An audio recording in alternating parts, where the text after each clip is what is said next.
At length, one evening, some 3 or 4 days after the occurrence, we were sitting together in the room in which I had seen the apparition, I occupying the same seat at the same window, he lounging on a sofa near at hand. The association of the place and time impelled me to give him an account of the phenomenon. He heard me to the end, at first laughed heartily, and then lapsed into an excessively grave demeanor, as if my insanity was a thing beyond suspicion. At this instant I again had a distinct view of the monster, to which, with a shout of absolute horror, I now directed his attention. He looked eagerly, but maintained that he saw nothing, although I designated minutely the course of the creature as it made its way down the naked face of the hill. I was now immeasurably alarmed, for I considered the vision either as an omen of my death, or worse, as the forerunner of an attack of mania. I threw myself passionately back in my chair, and for some moments buried my face in my hands. When I uncovered my eyes, the apparition was no longer visible. My host, however, had in some degree resumed the calmness of his demeanor, and questioned me very rigorously in respect of the conformation of the visionary creature. When I had fully satisfied him on this head, he sighed deeply, as if relieved of some intolerable burden, and went on to talk, with what I thought a cruel calmness, of various points of speculative philosophy, which had heretofore formed subject of discussion between us.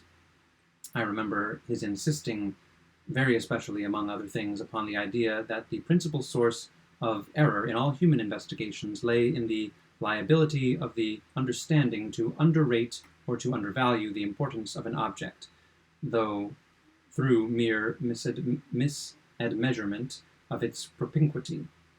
To estimate properly, for example, he said, the influence to be exercised on mankind at large by the thorough diffusion of democracy, the distance of the epoch at which such diffusion may possibly be accomplished, should not fail to form an item in the estimate. Yet can you tell me one writer on the subject of government who has ever thought this particular branch of the subject worthy of discussion at all? Here he paused for a moment, stepped to a bookcase, and brought forth one of the ordinary synopses of natural history. Requesting me then to exchange seats with him, that he might the better distinguish the fine print of the volume, he took my armchair at the window, and, opening the book, resumed his discourse very much in the same tone as before. But for your exceeding minuteness, he said, in describing the monster, I might never have had it in my power to demonstrate to you what it was. In the first place, let me read to you a schoolboy account of the genus Sphinx, of the family Crepuscularia, of the order Lepidoptera, of the class of Insecta, or insects. The account runs: 4 membranous wings covered with little colored scales of metallic appearance, mouth forming a rolled proboscis produced by an elongation of the jaws, upon the sides of which are found the rudiments of mandibles and downy palpi, the inferior wings retained to the superior by a stiff hair, antennae in the form of an elongated club, prismatic, abdomen pointed.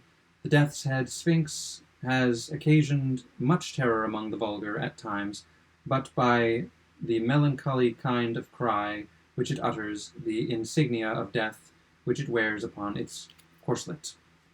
He here closed the book and leaned forward in the chair, placing himself accurately in the position which I had occupied at the moment of beholding the monster. Ah, here it is, he presently exclaimed. It is reascending the face of the hill, and a very remarkable-looking creature I admit it to be.